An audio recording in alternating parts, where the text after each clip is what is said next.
welcome back to another Nextlander podcast. Spring is here. Spring has sprung. Welcome to spring here, at least where I am in the East Coast. How's the weather by you, Alex Navarro? It is about 56 degrees out. It is partly sunny, and I can feel iced coffee weather on the horizon. Ooh.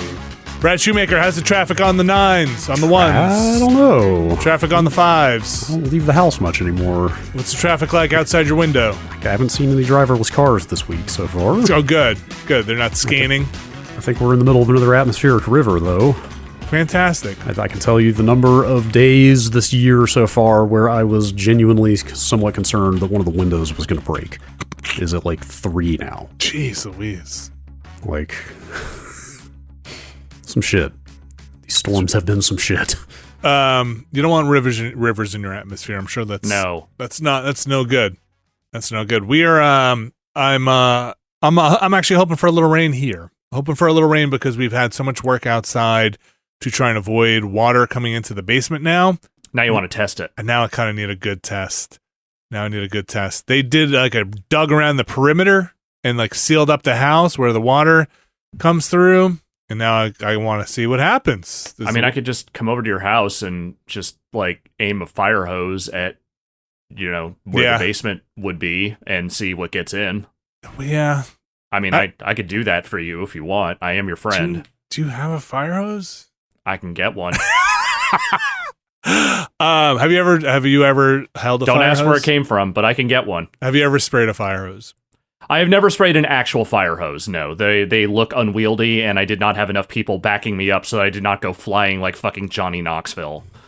Did Johnny Knoxville spray a fire hose? I think at least one of the Jackass guys did, if I remember correctly. Okay. I know he got sprayed with a fire hose. Oh, jeez. Yeah. There's a lot of pressure in them hoses. Yeah. Dem Hoses, my favorite Alice in Chains song. I think we're supposed to get a little rain coming up, so we'll find out soon. Did I read correctly that over in California, like, between the snowpack a few weeks ago and the various atmospheric rivers, that, like, the drought deficits have almost been wiped out? Oh, I can't imagine that's the case. Okay. I'm sure I thought I saw something to that effect. Well, so after that first crazy, 2 weeks of storms at the beginning of the year... Oh, gosh. The state reservoirs were down to 30% of capacity before that. Okay. I think they went up some single-digit percentage after that first round of storms, so I'm sure by now we have recovered a good bit, but... I know the snowpack was enormous when that big snow thing came through. Yes, that is true. I'm sure we've covered quite a bit of extra ground. I'd be shocked if we've completely wiped out the deficit, though. Yeah, I don't think it was complete, but it seemed like the numbers had gone significantly up from where they were in, at the nadir of the drought. Cool. Well, maybe are we just on a 5-year drought cycle now, and then several months get 17 El Niños? That's right. Several months of historic, once in a century storms that are now every 5 years. To make it up, I don't know. Historic mudslides, historic droughts. Mm-hmm. That's what you want. That's how you want it to go. Folks, you listen to the Nextlander podcast, all your weather and traffic here at the Nextlander podcast. We're going to traffic in some video games in just a little bit here. We've got Tchia, some Diablo 4 impressions, and I should also say the beta that went up. And some impressions of WWE 2K23. But before we do that, I'll raise up my voice to excited land. What are you excited for? Is this where it stays from now on? What are you talking about? What do you got? It's like a roller coaster stuck at the top of the thing, and it's never going to come down. It's going to mess with this. My microphone is noisy. Doesn't like this register very much. Gosh, Mickey. We're going to get into... We're going to talk about Redfall. We're talking about Redfall, huh? Vampires! Well, now I need to talk out in this register to balance all of this out. I played some Redfall. Okay, great. This will be good. This will make the compression work real well. Brad Shoemaker, you saw and or played Redfall? I played Spreadfall. Spreadfall. A couple weeks ago, I went to an event and played some Redfall, the forthcoming Xbox and PC game from Arcane Austin. You know, Arcane. All right. Do you remember Redfall? Do I need to lay out the basic premise? It is a co-op multiplayer game, correct? Yeah. Open world-ish? Yes. So so it's Arcane's new game. It's the Austin studio. But they have 2 studios now, which tend to work on different games. Not to be confused with Austin's studio. No. It is the Austin studio. No, Austin studio is Possibility Space. That's something else. Yes. Generally, the Dishonored games have come out of the original studio in France with them. And I think Prey 2017 was the last Austin game. Is that right? I think that is correct. Though I think Austin did do at least some work on Dishonored stuff. That's very like post-release content. That's very possible. Yes. Anyway. Yes. So Redfall, it is the up to 4-player co-op first-person action game vampires. Yes. Vampires. Not zombies. Vampires. Occult stuff. So I went and played like 90 minutes of it, saw a presentation on it, etc. The big revelation for me playing that game finally is it is a single-player game. Oh, okay. So, I know they've tried to stress this in interviews in the last year or so. It is not a Left 4 Dead-like in any way whatsoever. But I think that's very much the impression people got. I certainly did when they first started showing that game. I feel like that's what every early showing of that game almost emphasized to a degree, was that it was that it was occupying that space. Yeah. I mean, so it's a first-person shooter with 4 playable characters that have different powers, and it's monsters, So I guess that's kind of and it's co-op, so that's kind of a logical conclusion to draw, but also they just didn't emphasize the open world aspects that much early on. So it is like... there's been a lot of comparisons to Far Cry with this game in the last couple months since they've started showing it more. I think that probably, again, I've only played like an hour and a half of it. I think that comparison probably is going to hold up pretty well in the sense that Far Cry games are also basically single-player games, but you can play them co-op. You know what I mean? Okay. Like, this one is more so co-op because the characters are named and have like the player characters in Far Cry are a little more generic, I feel like. Yes. Like, all the characters in this have very, specific character designs and names and sets of powers. So it is more co-op in that sense, but you absolutely could just play this game by yourself start to finish, and it would be totally normal to do so. Okay, I'm going to say a thing. Feel free to wince or be like, no, but... Uh-oh, Vinny's saying stuff. Is that set up kind of like you would say Saints Row's last... kind of where you have these named characters and you can pretty much play it single player, but multiple people jump in. The new Saints Row? The new Saints Row. I know you make your own character, but you kind of have those buddies in the game, like the... No. This is there are 4 playable characters. They have names and backstories and designs. Okay. You're not creating any kind of character here. You're picking one of the 4.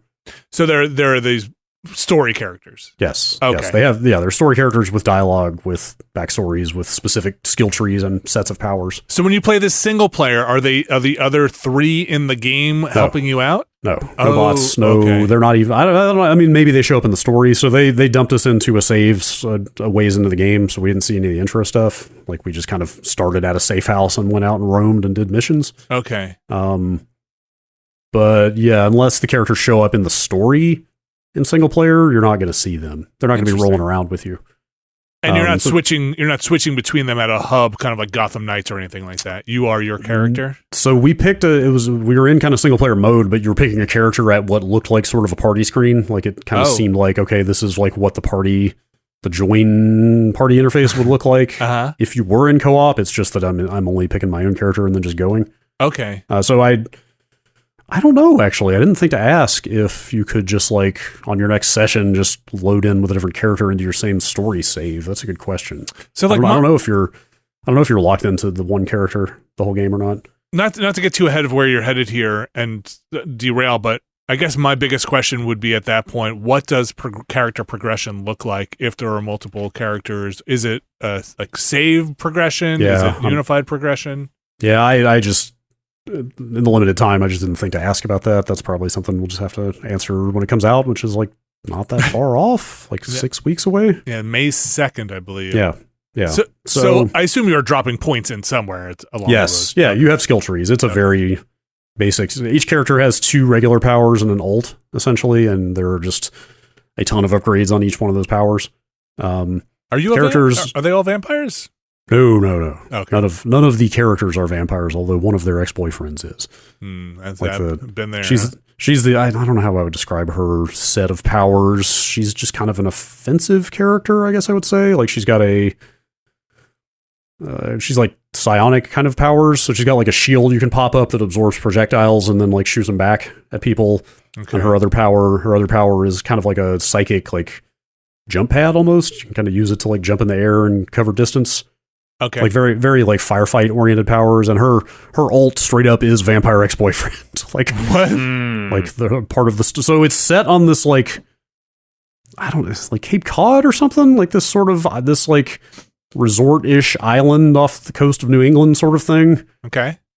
But it's like some kind of biotech corporation has created vampires. We knew it was coming. And the vampires have busted out and taken over this island. Uh-huh. They have somehow erected a permanent solar eclipse. Okay. So the sun never comes out on this island, so they can some just Mr. Burns shit. Okay. Mm-hmm. Yes, they can just do their foul business 24/7 on this island. Anyway, this character, Layla, I think is her name. Part of her backstory is that her ex-boyfriend got caught up in the vampire outbreak and has become a vampire, but he's like still a friendly vampire, so she summons him as her ult to come in and fight. One of the characters is like a stealth sniper sort of character.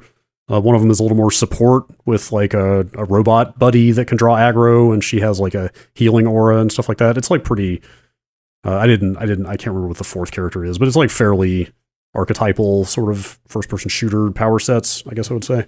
Like tanks support a little bit, yeah. Fight offense. Okay. I guess they should all be viable. Hopefully, they're all viable by themselves in single player. I definitely got overwhelmed a couple times and found that engineer character with the robot to be very much more survivable than Layla. Remy, I think, is the engineer character's name, because she can just say, "Hey, robot, go draw the aggro," and then drop a healing field, and you're way more survivable there. So the characters are human?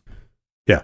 Like human. Like no, yes. No, this universe doesn't have like werewolves or any other types of I don't mythical know. creatures. It's hard to say. Okay. It seemed like mostly vampires, but who knows? It's very like cartoon occult.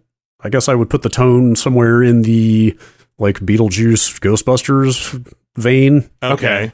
In terms of the tone so like of 80s things, horror comedy. Kinda. Well, characters are a little quippy. Mm-hmm. I mean, I guess I'm not one to say, is it like Marvel style quips, or is it more, I just didn't hear a ton of the dialogue.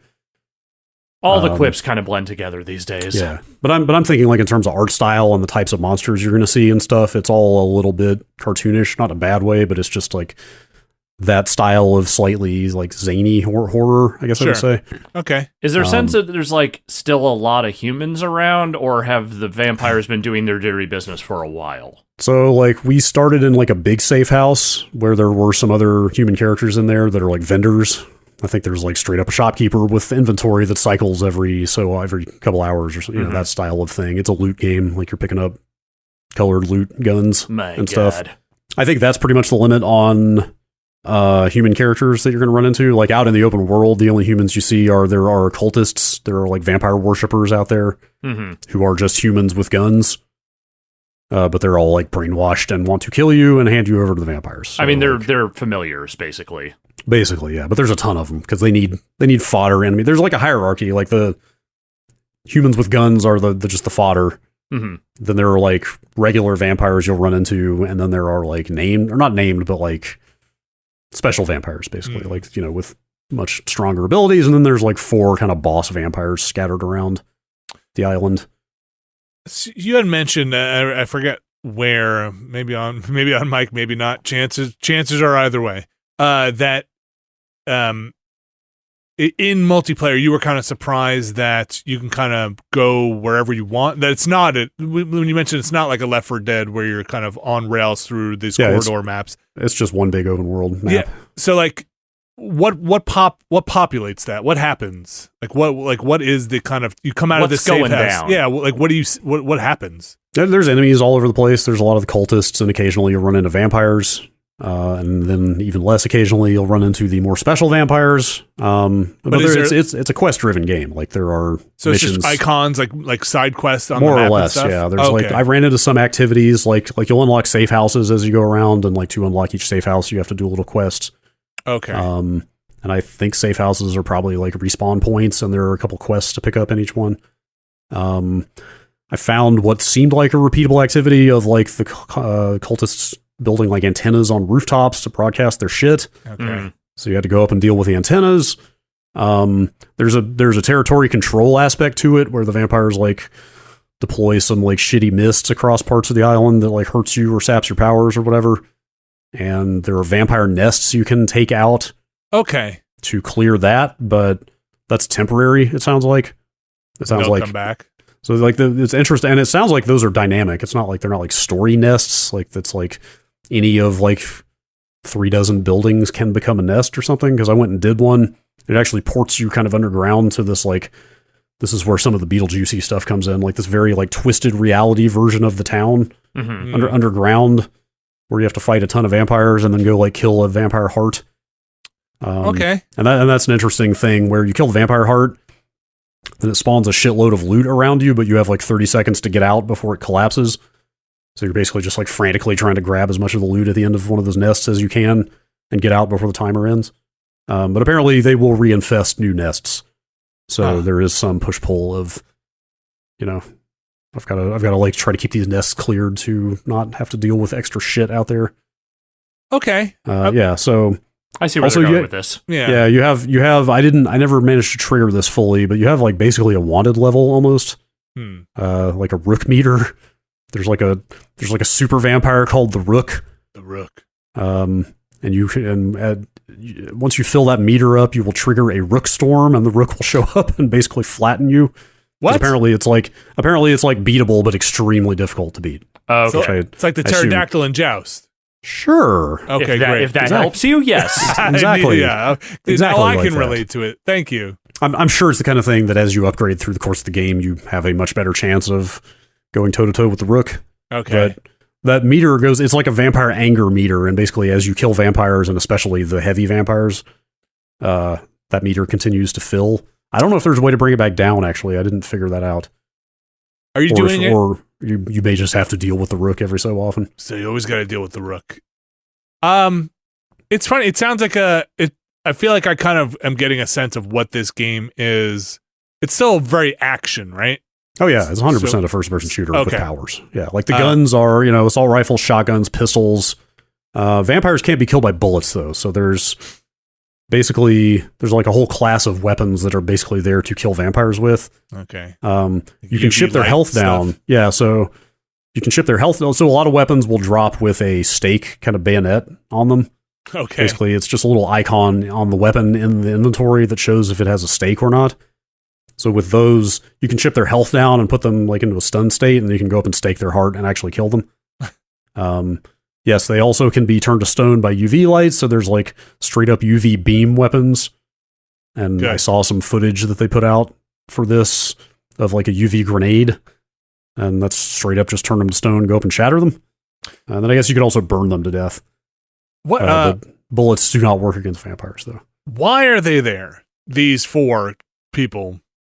What's their deal? Where are they going in life? What's their motivation here? I didn't get a ton on the backstory. Like I said, we didn't see the intro. Okay. I just gather they're people who are stuck on this island and are fed up with vampires. I guess. I know I would be. Yeah. It seems cool. Like it's like mostly pretty familiar parts in terms of open world shooters. With activities spread around the map.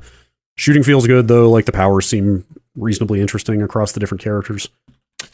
Trying to think what else. Like I got a good ways into the story mission they had for us, and it was this big mansion that like they've kept harping on because they're the immersive sim people, or they're one of the studios that are known for that. And they keep saying like, hey, it's like all our games, we give you options on how to approach things and how to get into buildings and that kind of thing. Mm-hmm. Like I saw some of that. Like it was kind of a big estate that I was going to search through to do this story quest, and like you could kind of approach the mansion from kind of however and get in different ways. So there did seem to be some of that. And there's like stealth. They're basically like gargoyle searchlights at this mansion. Big gargoyles, or vampires that look like gargoyles, like perched up on the roof with kind of spotlight vision that you had to avoid, stuff like that. So there is stealth and, you know, that kind of immersive sim type stuff, seemingly, but I don't know how much. Also, I wonder how that'll play in the multiplayer parts of somebody's like, could you restart a mission if somebody triggers the alarms, or is it kind of like, nope, just roll with it? This is a story mission, and we just got to go with it. And could you just restart it? I don't know. Yeah, I don't know. Hard to say. They were not doing multiplayer at this event, so does it seem like? Okay, so that being said, they're not doing multiplayer at this event. Does it seem, because this whole thing seemed like a multiplayer focused thing? Does that seem? I know you said it's kind of a surprise or big takeaway that you can play this fully in single player. Does it seem like they're leaning into that more, or are they trying to promote the single player part of it? Because it really seemed like a multiplayer experience. The part where they didn't show it off multiplayer to you seems odd. I mean, that might be why they focused on single player here, was like, hey, we need people to know that this is a game you can play however, or maybe it's just they needed more polished time on the multiplayer stuff. I don't know. Yeah, right. Okay. Yeah, hard to say. And again, we didn't really see any story stuff. I don't really know how kind of major cutscenes and story beats play out. But how do you lots of games do that with optional co-op and story stuff. So where do you fall on kind of the arcane-ish combat stuff? Are you like a Dishonored fan? Do you like that? Do you like how they play? Dishonored has never really stuck for me. I really liked Prey, the 2017 Prey, quite a bit. Wait, what was the game they put out super recently? Super recently? The one where Deathloop. Rinse, repeat. God, I completely forgot about. Yeah, Deathloop. I thought the gunplay in Deathloop was totally fine. Yeah. This played fine. Like this, I had no real complaints about the action in this. Okay, great. I'm kind of excited for it. Now we just got to figure out a way to get this onto the PlayStation ecosystem so I can play with my brothers. I actually saw like a headline going around this morning, like that Redfall was in development for PS5 before the buyout. Of course it was. I mean, probably didn't need to be said, but Xbox Games is going to promise that that Redfall will come to every platform. A 10-year deal to bring all of Bethesda's games to every platform. No. It's gonna happen. Yeah. So in case it needs to be said, this is Microsoft's Bethesda. So this will be on the Microsoft's Bethesda's Arcanes. Yes. If you have Game Pass, look for it on May 2nd on your Game Pass. If you don't, look for it on your PC or your Xbox very soon. This is shaping up to be, I feel like, going to be a pretty solid summer for gaming. Yeah. If you count stuff that's coming out in May that you will probably be playing throughout the summer.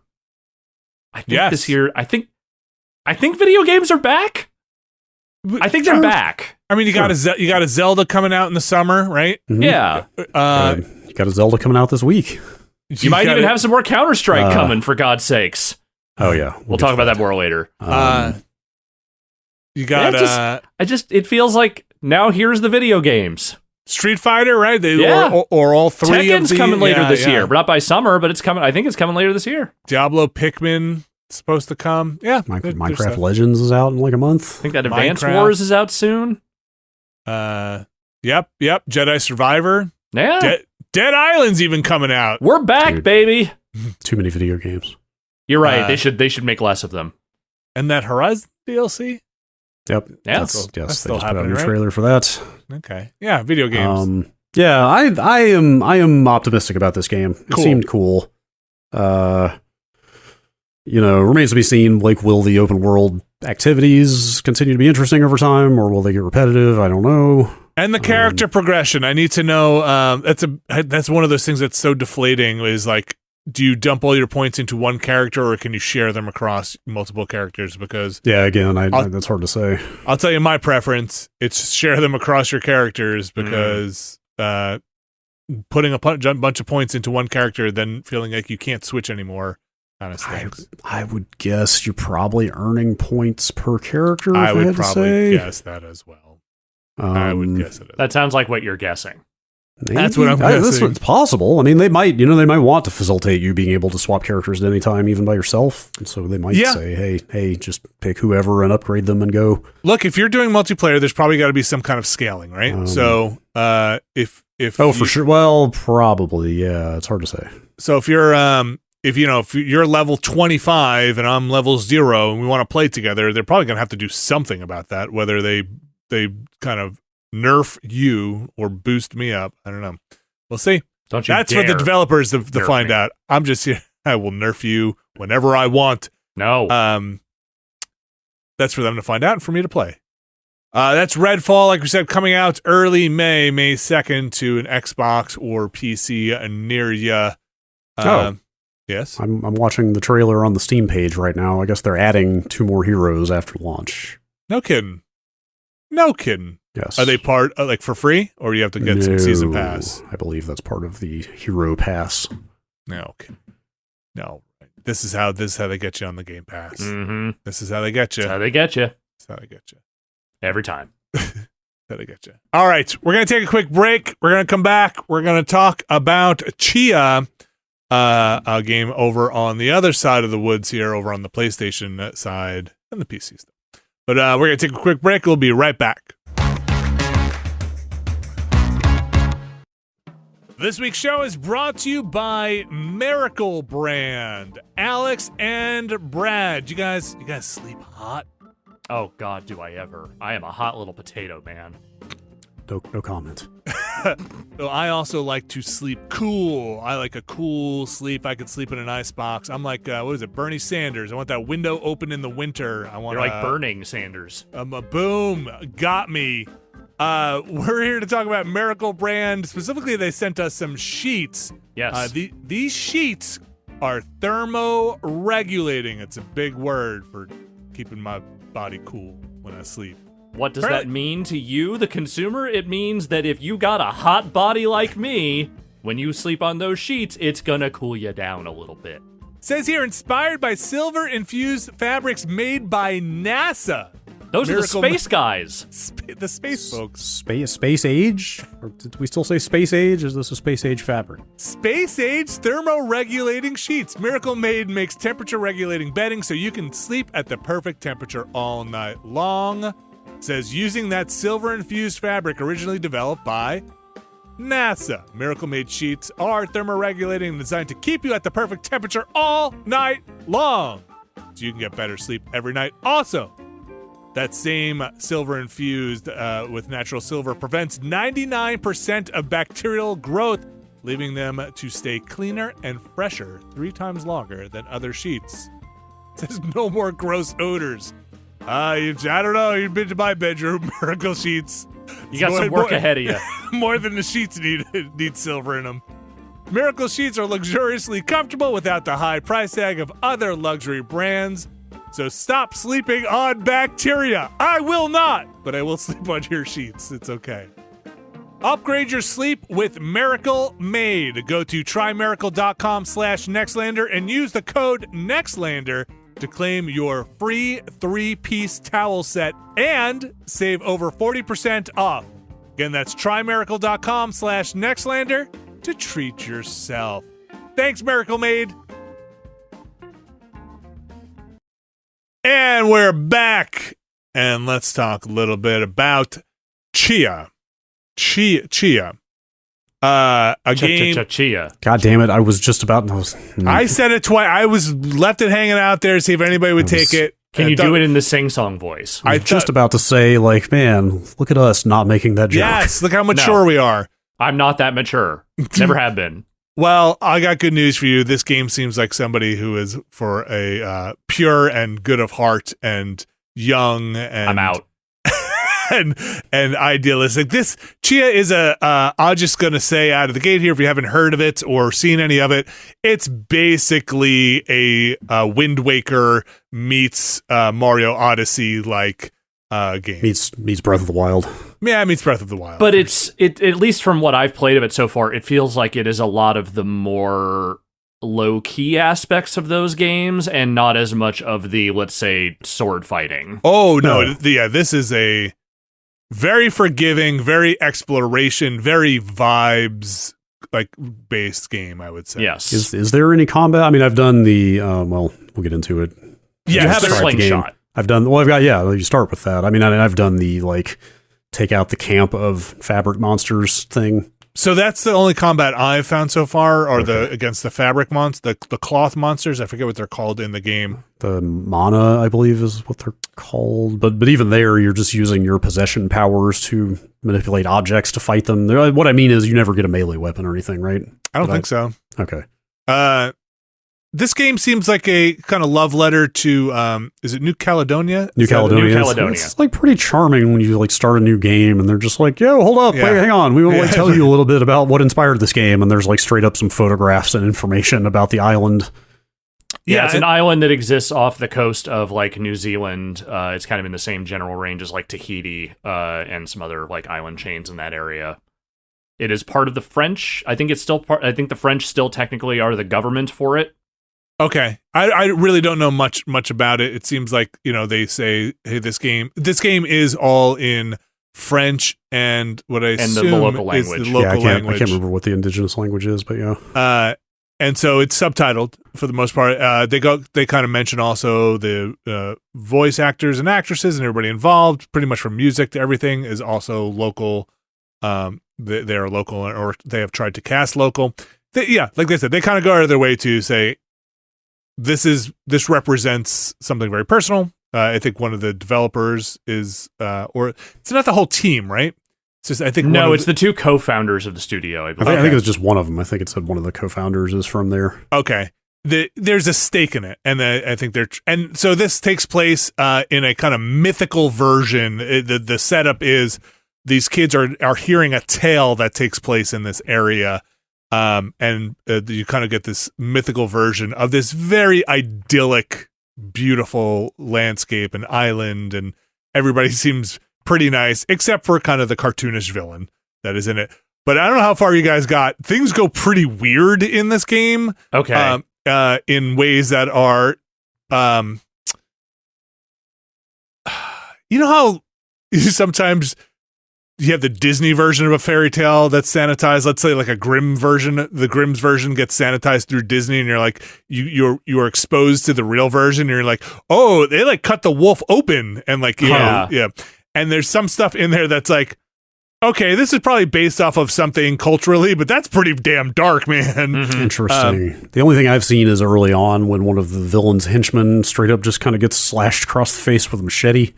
No, I don't want to spoil too much about the game, but there's some other stuff that I was like, this is a perfect game for my kids. And not that it's not, but there's some stuff in there that's like, we'll have to have a little conversation about that part. Huh. But the majority of what seems like you're doing is you're kind of traveling between islands on your little boat, and then it seems like there is a lot of gathering things for other people. Yes, you are. I've played a decent amount so far. I think I'm in like, I don't know how long this game goes, but I'm in like chapter 7 or 8. It is the setup is your dad is kidnapped by this kind of big bad and his mercenary looking guy. Was kind of keeping you secret because of mysterious reasons, is kidnapped. You go on a quest to go save your dad. The big bad also happens to be like the new ruler of the region that nobody really is too fond of. You get the sense that things there are nefarious plots afoot. And to go have a meeting, oh gosh, my memory's terrible. What is the name of the presentation of goods to the kind of I don't know how to pronounce it. The kotume or something. Yes. Along those lines. So there's a kind of, it seems like a cultural standard of you present something to someone. You bring gifts. You bring gifts, and so you're kind of initially collecting these gifts so you can see this local ruler, and you're going to collect a bunch of stuff, and along the way you're collecting more stuff to get the other stuff, and you realize in the story pretty quickly that Tchia has a special gift which lets her Mario Odyssey her way into all sorts of animals and objects to take them over, and she gets a little instead of a hat, she has like a little flower in her hair. Yes, it's like the best thing in the game is like I possessed a boar for the first time, and the boar was wearing the flower just like I was as a human. So you could be a boar, a bird, you could be a coconut. They learned, look, Mario Odyssey had the mustache. Yep. This game has the flower. All sorts of things. Mostly each thing has a set of abilities. Some things don't have an ability, but most things have an ability that you can use. It's not super heavy on puzzle solving, though. So I haven't been in any situation yet in my time playing where I was like, I need to be this specific thing to solve this specific puzzle. One of the few times I need to be something that explodes to take down these statues that are around the island, but that is about it. Mostly I am getting into a bird and going. My go-to is bird to go. You also have a ukulele, which you can change into a banjo or some other musical instrument. There's a lot of there's a decent amount of customization there for your character. Yeah, a lot of cosmetic stuff, but essentially it is your ocarina, and you can learn special tunes on it to do things like, let's say, change the time of day, summon specific kinds of animals if you want to, and you learn quite a few more than that. Yeah, I'm kind of into the Zelda mashup stuff here. Yeah. The Wind Waker stuff is you have a musical instrument and you play melodies on it to make things happen, and also you have a boat to sail around, which is pretty much exactly the Wind Waker boat minus the having to catch the wind mechanic, which nice. Good on them for taking that out. Yeah. Also, I feel like the oceanic sailing does not take nearly as long to get from place to place as most of the Wind Waker stuff. There's way more landmass in this, and stuff is much closer together. But also, it's very nice not having to worry about catching the wind, not having enough. And then the Breath of the Wild stuff is they straight up have the stamina mechanic, which with free climbing and the hang glider kind of thing. Yes. Like that all. And even those little camps that you're fighting are kind of similar a bit to the little kind of moblin camps. So they also have shrines that you can enter, but that have a little puzzle inside.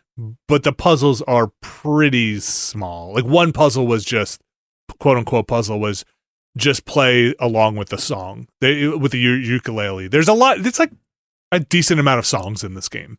Like you will have gameplay, and I would say there's a 70% chance when you hit a cutscene you're going to be playing music, or music is going to be happening, which they allow you to there's like a rhythm game that you can do with it while you're playing the ukulele, or you can opt out of it and just have it auto do it. Yeah. And I now just do the auto thing because I have to read the subtitles, and I can't read the subtitles and watch the scene and do the rhythm game at the same time. So. But it's a very forgiving game. It is very wholesome. One might call it cozy. It could be a cozy game. Yes, I would call it that. It's charming. I think Tchia is a fun character. She's got kind of a cool vibe to her. The environment you're in also is, like I said, it's kind of idyllic and beautiful, and the people seem nice.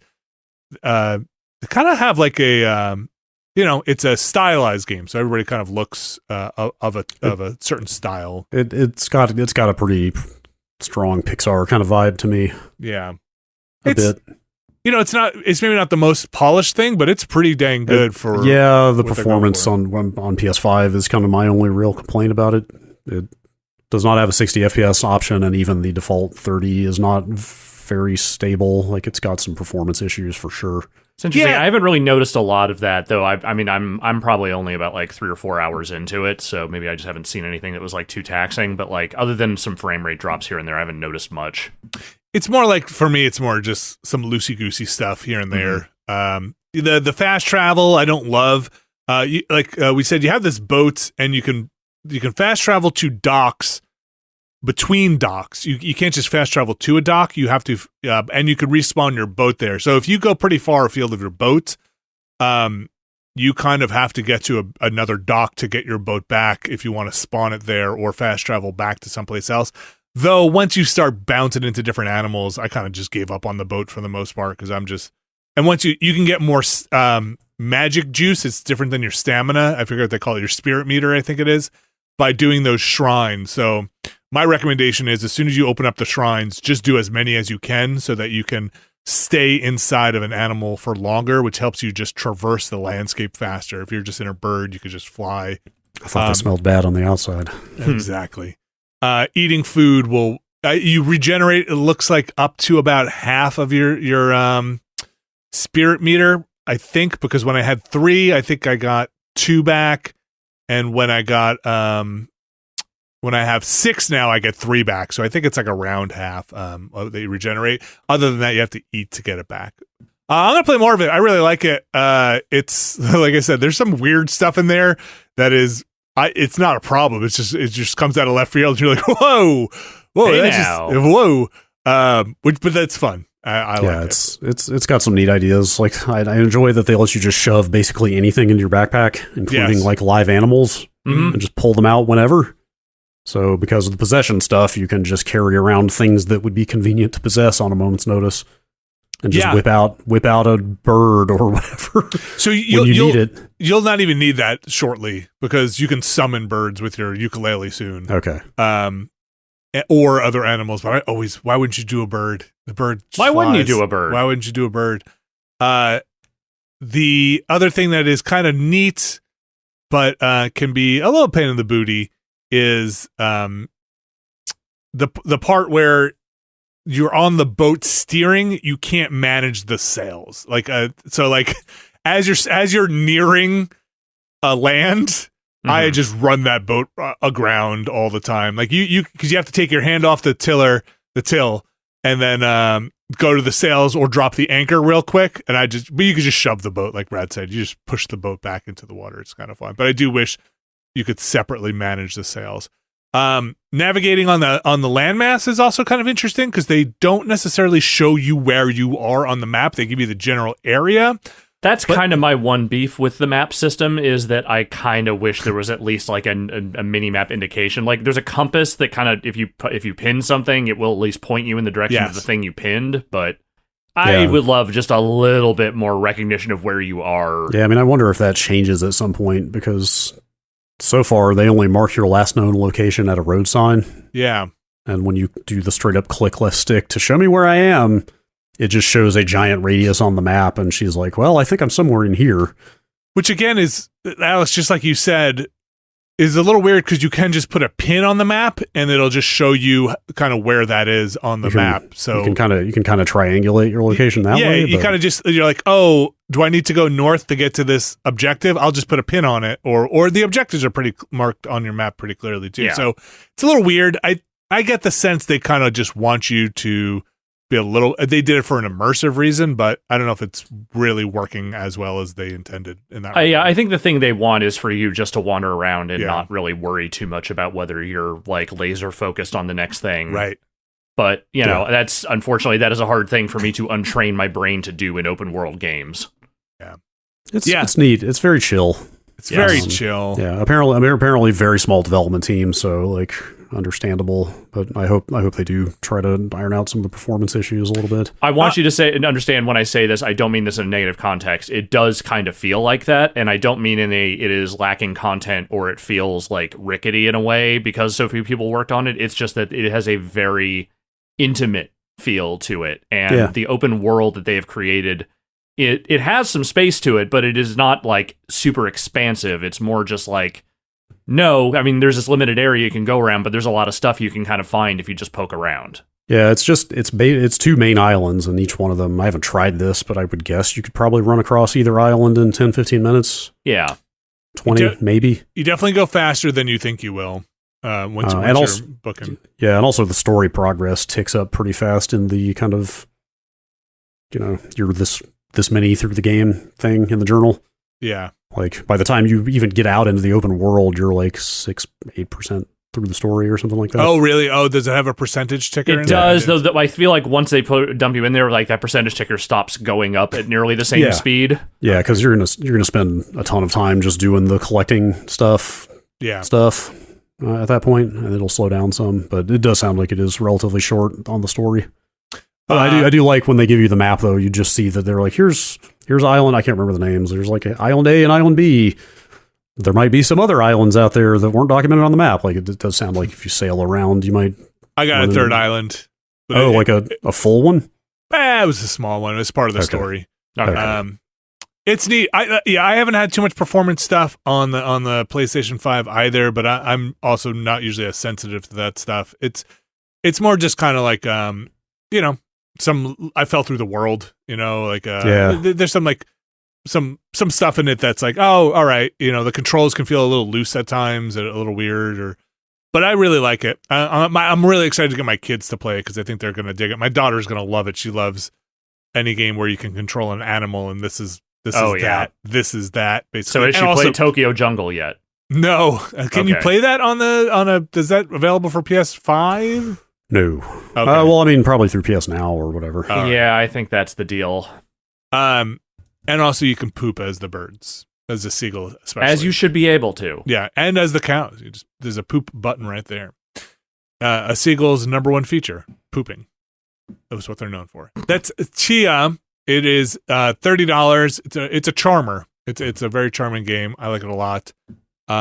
Available on PS4, PS5, and PC coming soon. But before we got in here, it hadn't released on Steam yet, so I assume it's an Epic exclusive. It's out on Epic. Oh, that's why. Okay. Steam, usually when Steam just says coming soon like that, it's because there's an Epic exclusive in place. Okay, good. Okay, good to know. All right, that's Tchia. Moving on to Diablo 4, the beta. I guess the open beta happened then? Or no, that's this week. No, that's this weekend. That's this week. Diablo 4, the closed-ish beta happened. Obviously, it's a beta, so take what we say with beta salt. But from what I played, aside from any queuing or technical stuff there, it seems like a pretty good Diablo. I'm not a Diablo master. I think I played them all at this point. I want to say I've beaten them all, not including DLC. But have you played the mobile one? Oh, no. I did. So I guess you can't say you have. No, Brad has. That's why, Brad. Diablo expert. What do you think of Diablo 4? I didn't really play Diablo 2, though.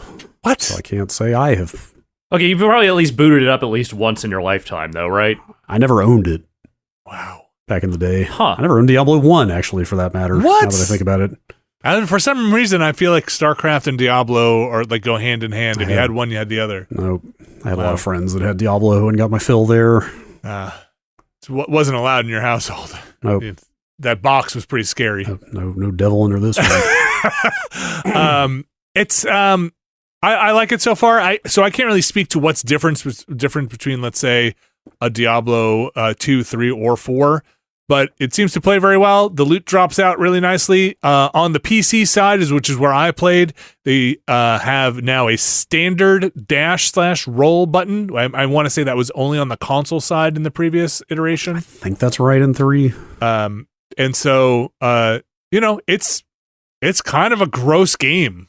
It seems like they're going all in on the horror side of things. They really seem to have taken if they've said this since they've revealed the game, like the criticisms about 3 being too cartoony or too bright and colorful to heart. Yeah. Because this thing is like grim, dark, and gothic, and... Yeah. Those cutscenes are, they're something. Here's a bunch of fucking, psychotic villagers in the most snow-capped and depressed place you've ever seen in your goddamn life, and also, what if we made a fucking flesh cape? Yes. Just like let's have all these villagers beat this man to death with like sadistic, maniacal glee on their face. Yes. It seems pretty raw. So in the beta, we had access to sorceress, barbarian, rogue, and was there a fighter? I think it was just fighter. I forget. Is there three didn't have like fighter and barbarian? It was just barbarian. I don't know. I'd have to double check. I played the sorceress, and you played as a rogue, Brad, right? Mm-hmm. And I don't know. It was fun. I had a good time. I'm also not a Diablo expert. I can't pick any nuanced design changes apart, but it very much feels like a Diablo game. It very much feels like they made one of those with, different art treatment and stuff, but in terms of skill tree and loot drops and the whole thing, it feels quite familiar.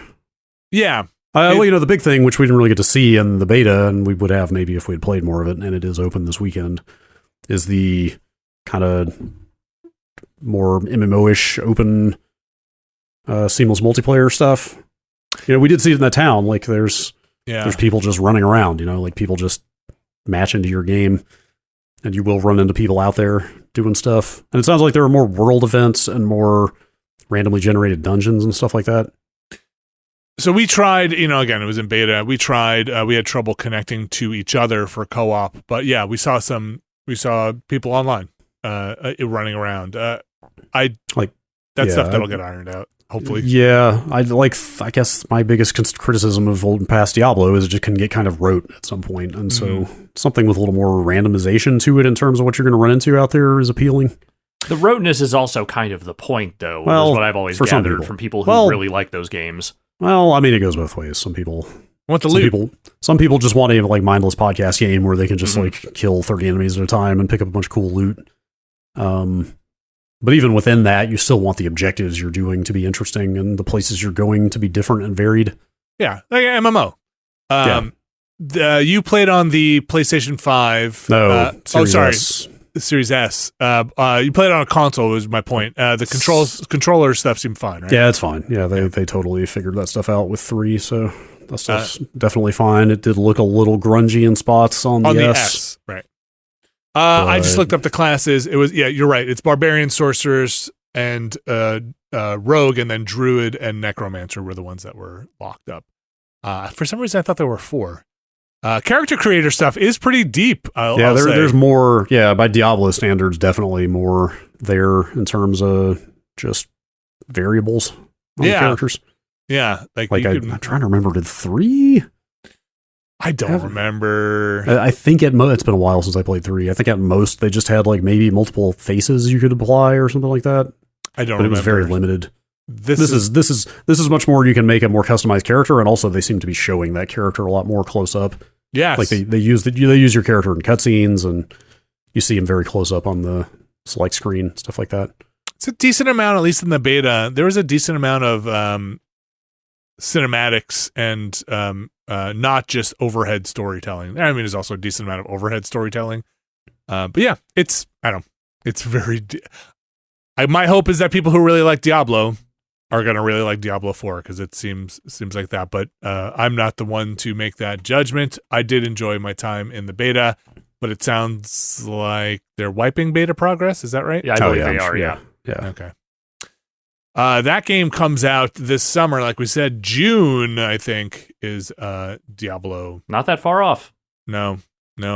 And then we have the open beta, and I don't know if there's anything else going on beta-wise. I don't know if they have too much time, 2 months before the rollout of that thing for everywhere. For everywhere. Yeah, response seems pretty strong. Yeah, from what I've seen. I've mostly seen very positive impressions around. I heard we were pretty close to the kind of the end of that beta. That's what some of our people in the chat said. I think you can keep grinding if you want. I think there is a level cap. You are allowed to go past a certain point.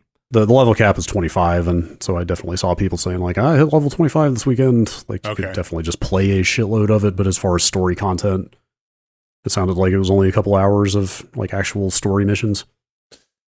So you can either get in there if you're interested on June 6th. Or you could wait maybe a couple of months and see if it's on Game Pass in a they've said pretty strongly it will not be on Game Pass, I believe. Forever? Are they willing to sign a 10-year deal to that effect? I'd have to look it up. I saw that headline go around that somebody really? In a decision-making capacity. Oh, I think was it Rod Ferguson that said it? Yes. We have no plans for the game to, I'm paraphrasing. We've been getting some questions about Diablo 4 and Game Pass, and I want to let you know we have no plans for that. All right. Blizzard is in that rarefied position where they know they can get away with that, where they know everybody will pay full price for it, so there's probably, fucking talking about Blizzard and Blizzard culture is pretty fraught these days, but there definitely, I'm sure, is also some institutional mentality there of our games are premium products. We're not putting them on any subscription service. I wonder if that acquisition goes through. Do they get an exemption for Blizzard stuff? Probably. I don't know. That's weird. Almost definitely, I would say. I don't know. We'll see. Anything can change, but also that's also something that you can hold in reserve for a year or two. especially for stuff that's announced. But yeah, drop way down the line after basically everybody who was going to buy this has already paid full price for it, and then people who are on the fence about it, you can finally be like, hey, now it's on Game Pass. Also, Blizzard. We'll see what happens in the future. Blizzard puts out a game every 6 years, so it's not that pressing an issue. And with Diablo coming out, I guess, and Overwatch out, do they have anything else cooking? Gosh, just more WoW stuff. Do they? Yeah, the last Dragonflight just came out last fall, right? What do they have on the docket? I don't know. Are they still doing their Dota-esque thing? What's theirs? No. Well, Heroes of the Storm. I assume that's still playable. Okay. I'm sure you can still download and play it. I think they stopped doing esports stuff with that quite a while ago. How about their card game? Is that still Hearthstone? Still, I don't know. Alex might know better than me. My understanding is it's still going. It is still a going concern, and they are still doing updated content for it. Yeah, as far as how big it is, I don't know, but it was still gigantic. I think it's still one of the bigger card battling games online out there, though I imagine that, Marvel Snap has probably cut into some of that. Yeah, I'd be shocked if Hearthstone is not still completely huge. StarCraft is pretty much on ice at this point, like RTS in general is. Nobody involved in Overwatch 2 seems very happy these days. Yeah. Did it not pick up? To some extent, that's any game with an online community, or competitive game, but still. This is purely my perception of it, but my perception of it is that a lot of people came back when the sequel came out, and most of the people who stuck around were the most annoying people who play Overwatch. Fair. Yeah, they have nothing else announced past Diablo 4. Okay. I mean, that's we got that one coming out, so we'll see. I can't remember. They do BlizzCons every year or just when there are announcements? Typically every year. The pandemic disrupted that a little bit. Okay. But in their kind of heyday over the last 15 plus years, 20 years almost. It was definitely an annual thing. And are they in the summer? It has varied some, again, mostly with the pandemic. I think it was like October-ish, I want to say, traditionally. Maybe we'll find out more. Hey, listen, it could be a very weird landscape for Blizzard, Activision, and Microsoft come next BlizzCon. Yeah, I mean, there are a lot of stories out of there. Well, they lost a ton of, they lost a lot of people for very legitimate reasons, but they also had been bleeding kind of like design leads and stuff for quite a while. Yeah. Dustin Browder that was the director of the StarCraft 2 games left. There's like 3 studios right now that are like kind of big ex-Blizzard designers doing RTS and similar stuff like that. So, I guess it's worth mentioning before the Microsoft, Blizzard, Activision merger story dominated all of that news. Blizzard was in the news cycle for very shitty reasons, for culture and workplace reasons. It's not that long ago. Right. Yeah, but also on top of that, there's also been stories about they just kind of don't seem to know internally what they should be doing. There was that. Sure. There was that Battlefield style StarCraft game that they prototyped a bunch of that got reported on that got canceled. Seems like they were kind of not, they didn't really seem to know where to go next with a lot of their stuff. So Microsoft coming in potentially probably is going to change a lot of strategic direction. I don't know. And didn't who just came back in some kind of advisory role? This storytelling. Metzen. Chris Metzen came back to. I think he's working on WoW specifically. Okay. All right. Diablo 4. That was the closed beta, open beta going on this weekend, and then release in early June. There. Alex Navarro. Yes. You said to me before this podcast, I said, how's that WWE 2K23? And you said, I think it might be pretty good. Yeah. So this is the thing I've been wrestling with over the last week. Nice. Is that it's been so long since I've enjoyed a new one of these games that I can't tell if it's that this game is actually just okay and I'm just down that bad, or if it's actually kind of good. And I think it might actually be kind of good. So at the very least, you're saying this is a well-made one of these types of games, but it might be even beyond that? Well, so here's what it is that inevitably the last several years when one of these has come out, I will play it for coverage purposes. I will see how far I can make it past that, and usually it is not very far. There is a point where I just kind of like get tired of it, or I'm just not having that much fun, and so I just ditch out. I haven't done that yet, and I did that a lot faster the last previous few sequels, so... The thing is, I don't think any of the modes are super exciting to me. I'm not really that invested in stuff like the showcase mode or, the career mode or any of that stuff. But to me, the bellwether is, am I enjoying actually just playing this? Like sitting down, like having matches, playing against the AI, doing whatever.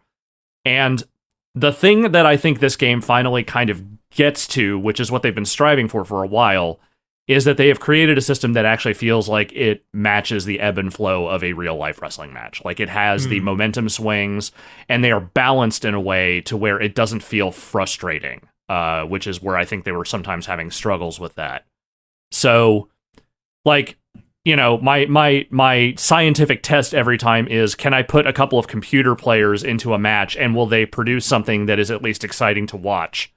And I've actually found that, yes, is the answer to that question. Like, there is some real hype shit that can happen in those matches when a player is not involved, and then when you get a player involved, it is also very fun. So, I'm shocked, because... He seems stunned. I don't think it's flawless. Like, there's still some balancing issues and a few bugs here and there, but, like, it's way better Good for them. One of these has been in a while, and I will just say right now...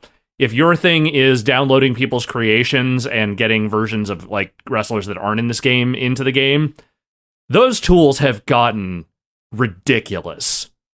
Like, I am downloading some models now, some characters, and you really have to kind of squint to know that was not made by the people who make this game. Are you talking specific real living wrestlers that were not in the game? You're not talking Homer Simpson and the Joker. You're talking you can make good versions of those too, is the thing. But I'm talking like, if you want to go download like the stars of the AEW roster or, Japanese superstars, whatever.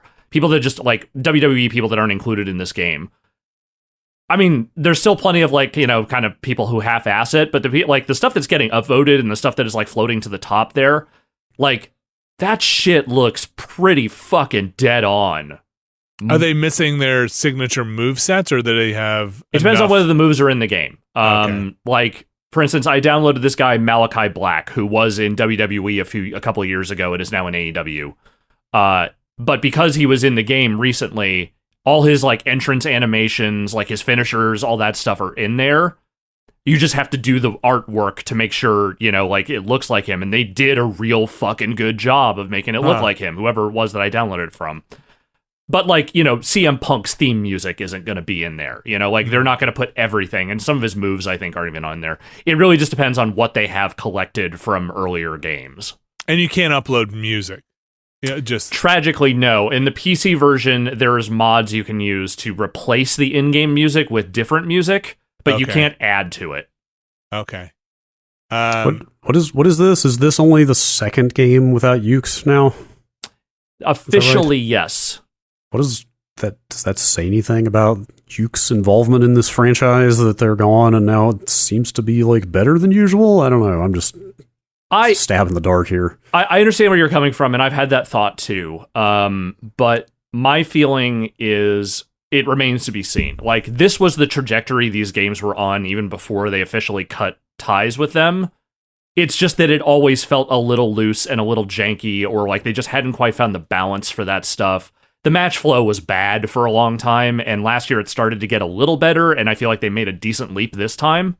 Yeah. But they also had to delay the game when they first cut ties with Ukes, and like for the first time it didn't come out during a holiday season. Yes, that's exactly the thing that I was leaving out, in fairness to Ukes, is how long did they get off? I mean, this was absolutely a fully annualized franchise prior to that break, right? Yes.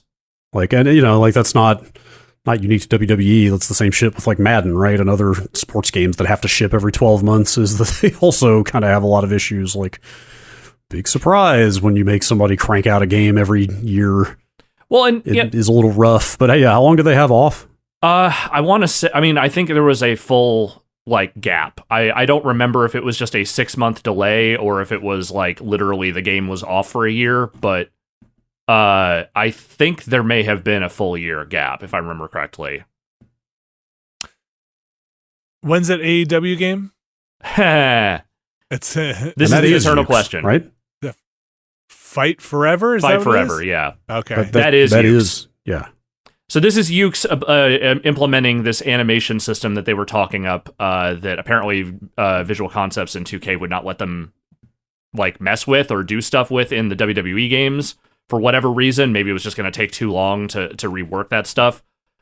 I have no idea how Fight Forever is going to turn out. They have been working on it long enough that it could turn out to be great because they took an extra time, or it could be that it's just been a fucking shambling disaster this whole time, and they're just trying to pick their spot. I don't know. And the thing is, they have only been saying coming soon for what feels like an eternity, but it's actually probably only been a couple of years. Oh, I didn't realize they'd put out footage of that game. Yes, there is a decent amount of footage out there, and the look and flow of it is very Aki N64 game. It's my favorite. It's my favorite Aki. Mm-hmm. But this is WWE 2K23. Shockingly okay so far, says Alex Navarro. I'm still like hedging. I'm still waiting for them to break something or something to fall the fuck apart. But like, I've played a fair amount of it over the last week, and I have not run into much outside of a couple of minor bugs. We don't need to get into it right now, but I've watched the Andy Kaufman and the AWA episodes of that show. Great. Just what the fuck, man? Yep. Who the fuck are these people, and how is any of this allowed? Man, it is some real salt of the earth carny shit. And, I mean, look, these days, that's not really what the industry is. And while there are certainly performers that hew closer to the old school mentality of stuff than the newer school, a lot of the younger guys are not destroying themselves quite the same way that the old guys did.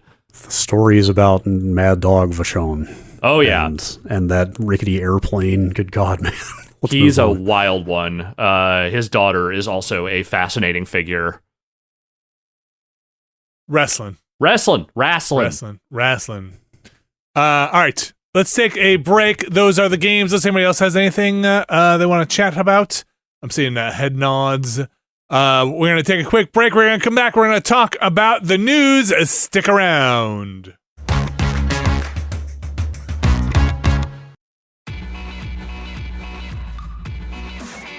This week's show is brought to you by Mint Mobile. Brad and Alex, do you know what Mint Mobile is? Is it the freshest phone company out there? Ooh, that's pretty good. Hey, Mint Mobile, you should take that one. That's pretty good. Yes, it is a phone company that provides you with service to your phone at just $15 a month. Well, let's say starting at just $15 a month. That, I'm going to say, is an order of magnitude less than what I pay for my phone service. For people looking for extra savings this year, Mint Mobile offers premium wireless for just $15 a month. By going online only and eliminating the traditional costs of retail, Mint Mobile passes significant savings on to you. Thought I was going to say me. It's also you. All plans come with unlimited talk and text plus high-speed data delivered on the nation's largest 5G network. Use your own phone with any Mint Mobile plan and switch easily in minutes with eSIM. Switch to Mint Mobile and get premium wireless service starting at just $15 a month. To get your new wireless plan for just $15 a month and get the plan shipped to your door for free, go to mintmobile.com/Nextlander. That's mintmobile.com/Nextlander. Cut your wireless bill to $15 a month at mintmobile.com/Nextlander. Thanks, Mint Mobile. And we are back. And we're in the news section and starting off with a bit of some pretty sad, tragic news. Yes, from the fucking bullshit department. Yes. Brad Shoemaker, what is this story you have dropped in here, this sad story? Lance Reddick passed away. Yeah. Very suddenly. Age 60. At the extremely too young age of 60. And Brad, where would people, at least on the video game side, know Lance Reddick from? Mainly Destiny and Horizon. Yeah, I mean, Horizon his likeness games. is in Horizon. Yeah. The character straight up is his likeness in the Horizon games. He has done other games, right? Yes, he has. But very prominent in those two games. Big Destiny player. Like not just. I mean, he's fucking Commander Zavala. It's like probably the most recognizable character in Destiny.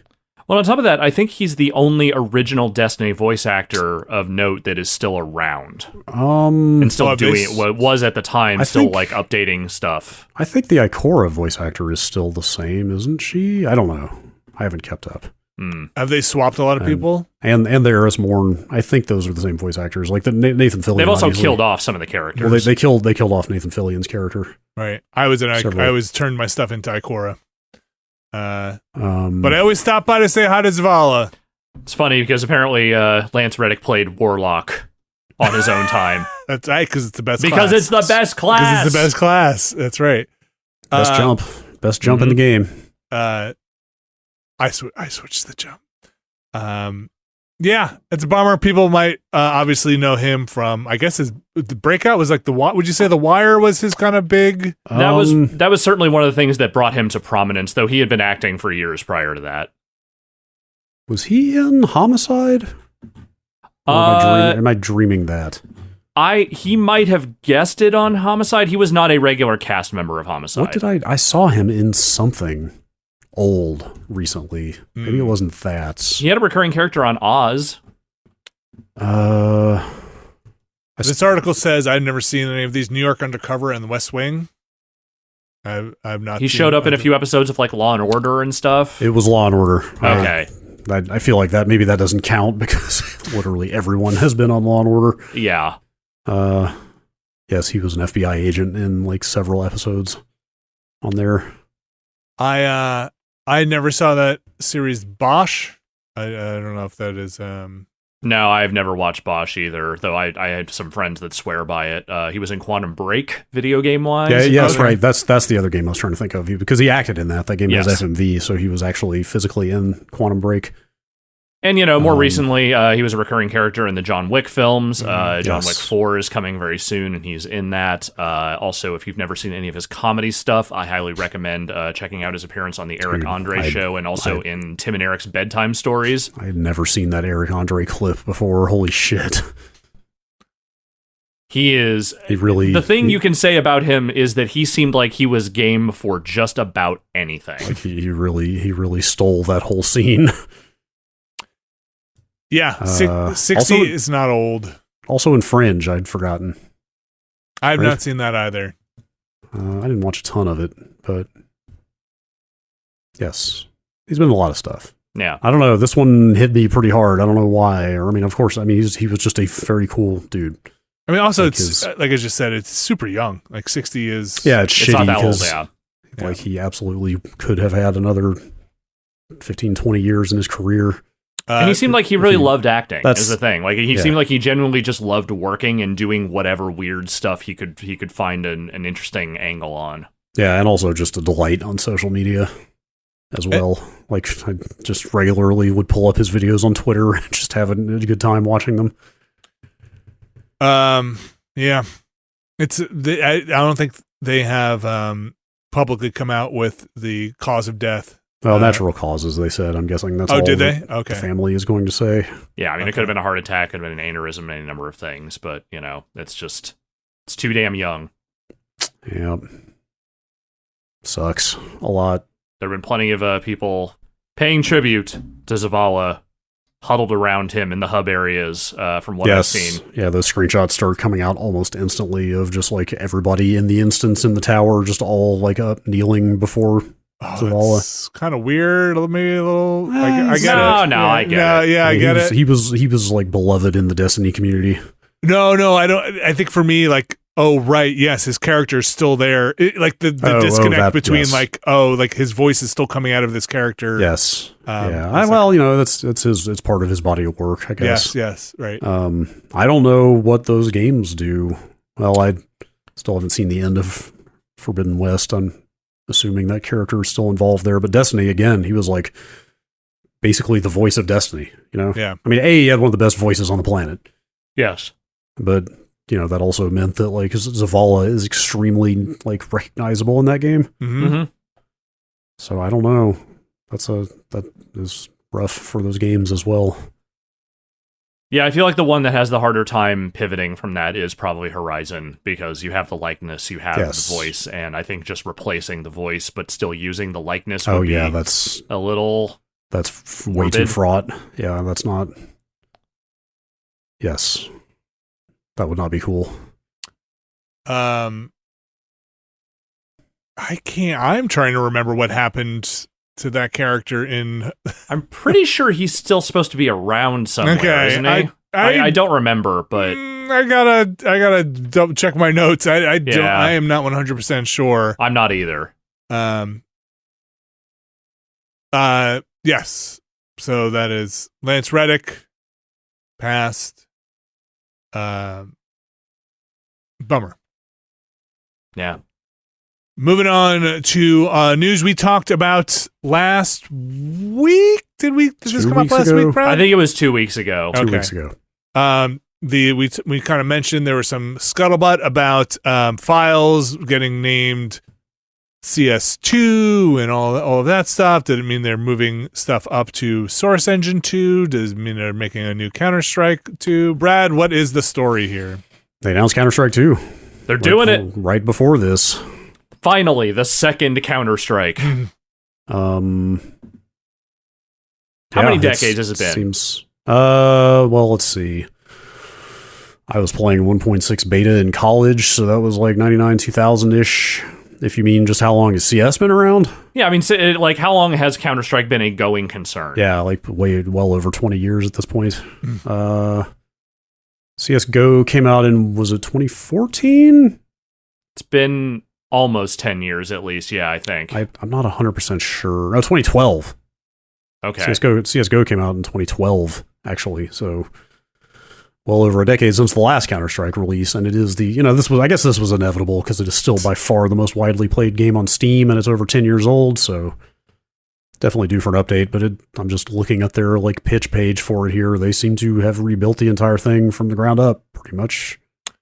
Yeah, so this is going to be free, and this kind of replaces, or they say it will replace CSGO as their kind of main thing, but one of the things they had was a video showing the different types of maps. Did you see this? Where they have like, they had like a thing that was, I forget their terminology for the 3 different map types they are going to have, or at least that they're pitching right now. One is like, this is a map for everybody to get used to the new mechanics in again, I'm not a Counter-Strike player. So there are new maps? Well, they said that we're not changing things on this map. This will be like your old style map without the new tech. This is, again, what I took away from it. Mm-hmm. So you can get used to the new mechanics in Counter-Strike 2. Then there was one with, these are old maps, but updated with new tech. I see. Okay, yes, I see that now on this page. Full overhaul maps, upgrade maps, and touchstone maps. Yeah, touchstone maps was the one that I was like, that's... Does it have the text there for touchstone maps? Of course, Dust 2 is one of the we're not fucking with this maps.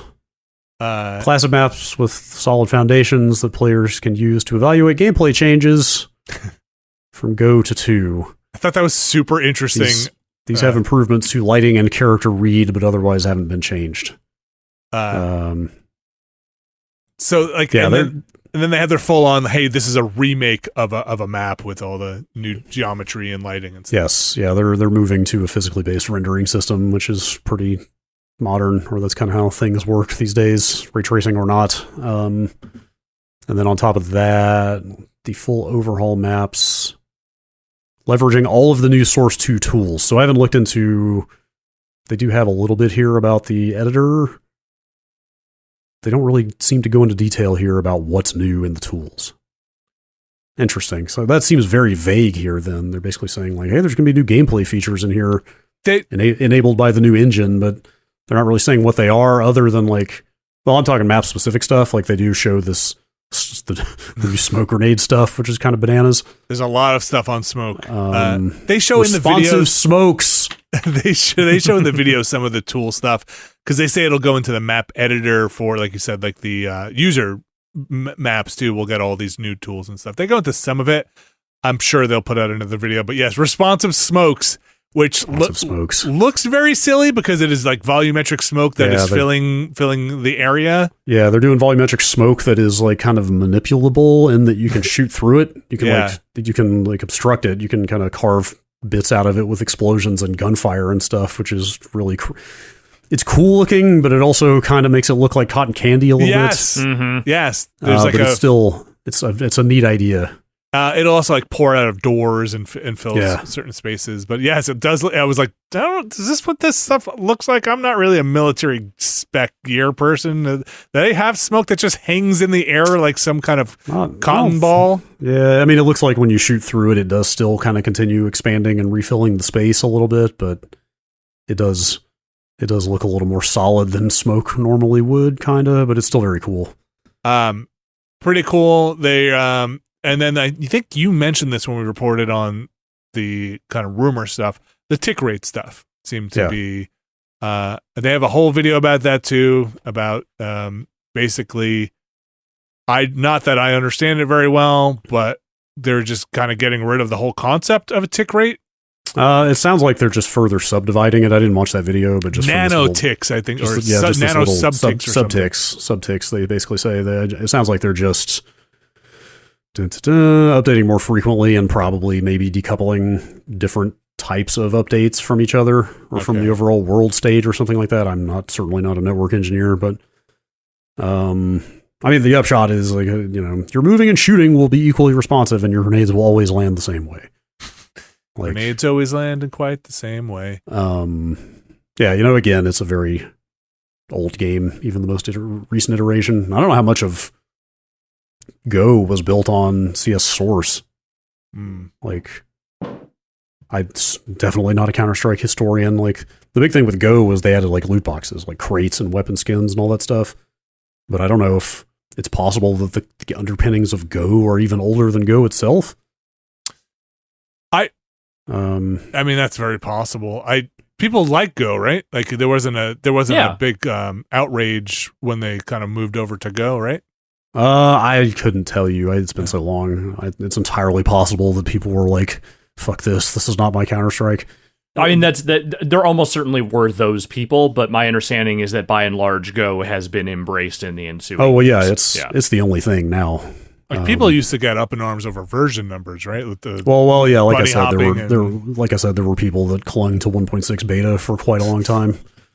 I wonder what the system requirements will be for something like this on to get it to run buttery smooth. I'm sure it's fine. Like, typically for a free-to-play game like this, you want it to run on every machine under the sun, maximize your revenue potential. So I would guess most of the stuff is probably pretty additive in terms of graphical bells and whistles and stuff.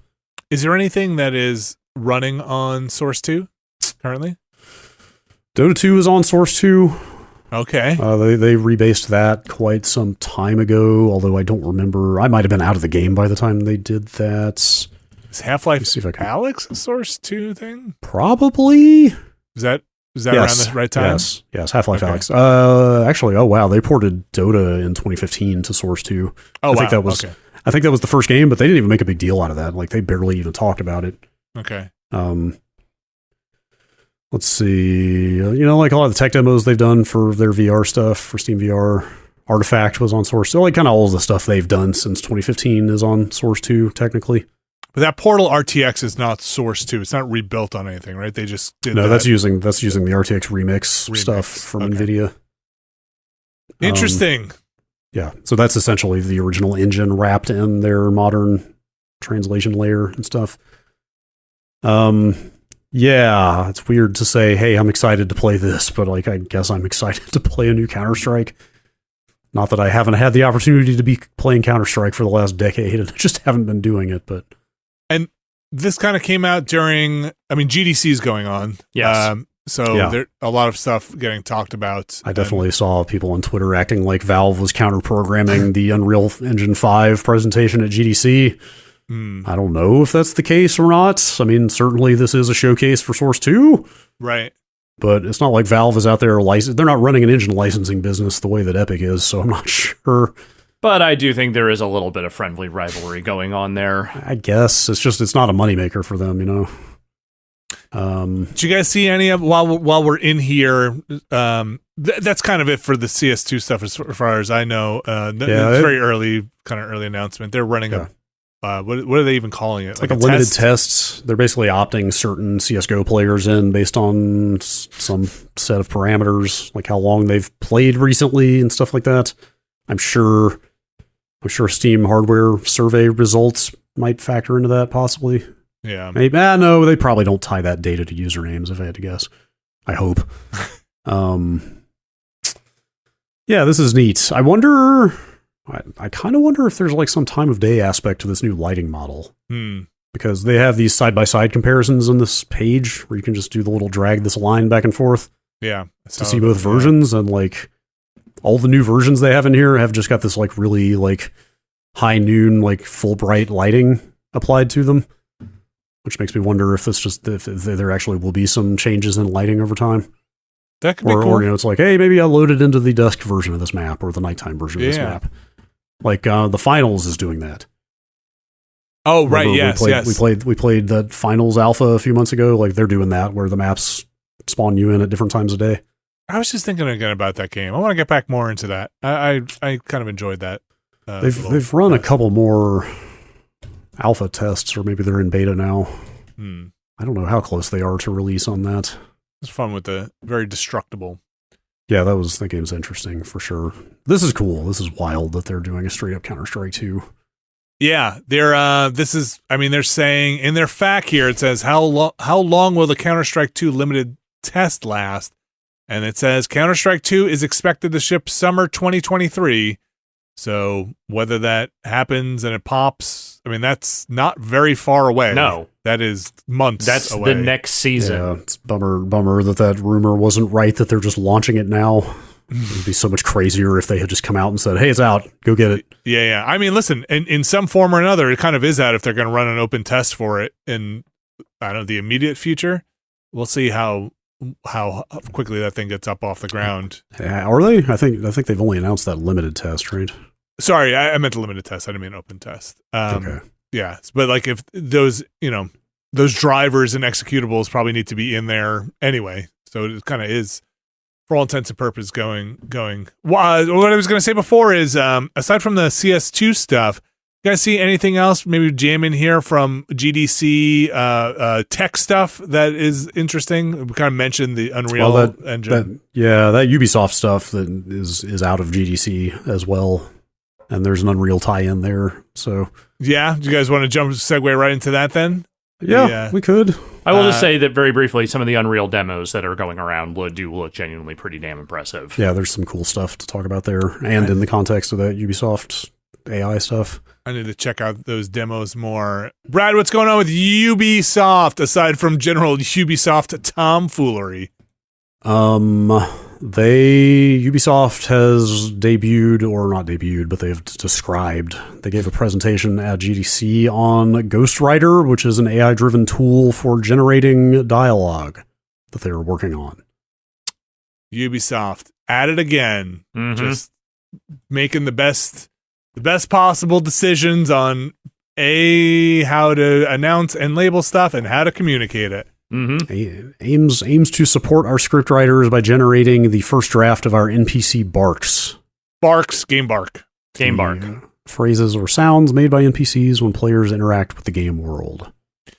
So, should probably say out of the gate here, I'm pretty sure in their labeling this thing and the reporting on it, and AI is doing a lot of work here. This sounds like more predictive text or large language model stuff. I mean, that's really... Yeah, that's basically true of anything you see anybody call AI right now. So good to know. I would like to here at least try to make that initiative to move away from calling things AI when that is not AI. That ship has sailed, I'm afraid. Yeah, we're too far down the rabbit hole now. AI is the new crypto in terms of it being the buzzword that people use to try to get a bunch of money from people with a lot of money. Or new HD. It's not kind of meaningless. That's unfortunately Like, it makes reading or writing about video games weird now because you talk about AI all the time and the sense of enemy behavior and stuff like that. And now every time I even read something about AI in a video game, I feel a little twinge when I come across the term. Also, it's just not smart. It's not, there's no intelligence there. There's nothing, I mean, I guess that's always been the case, but people are treating it as if it is now. So the thing that I was getting from this video that they put out was, they are really trying to stress that this was put together by and collaborated on with their in-house writing staff and team. Yeah, the announcement blurb reads like somebody was extremely aware that about how this would be taken by trying to say, like, hey, this is for first drafts. This was created hand in hand with our script writers. This was trained on our own internal data. Like, they've definitely gone out of their way to try to allay the concerns that people may have about this sort of thing. And what is the sense? Were they successful? I can't. I don't have enough time to look at Twitter about this. I mean, I'll tell you what I've seen, which is I think the initial response to it was fairly predictable, in that people who have jobs in video games where their job is to write did not take this news particularly well, especially, and also people who are just generally very wary of anything involving AI or predictive, logic stuff. Like, it's understandable that people are very on edge about that kind of thing. But some of the people who did go to the talk, including designer Liz England, cautioned that, like, this is not about them, at least at the outset, trying to replace labor with a tool set. It is more about being able to quickly generate some things that can then be edited and, worked on by in-house writers and editors. At the same time, my understanding, at least from the outside looking in, is that oftentimes entry-level writing jobs at video game studios is doing the exact kind of thing that this tool set is meant to, if not replace, then effectively rework what is actually necessary from a human. So the Liz England tweet is the one thing I've seen. I basically have not seen the response that she is responding to. I just saw her response, so I don't know, like, what exactly the tenor was of the original.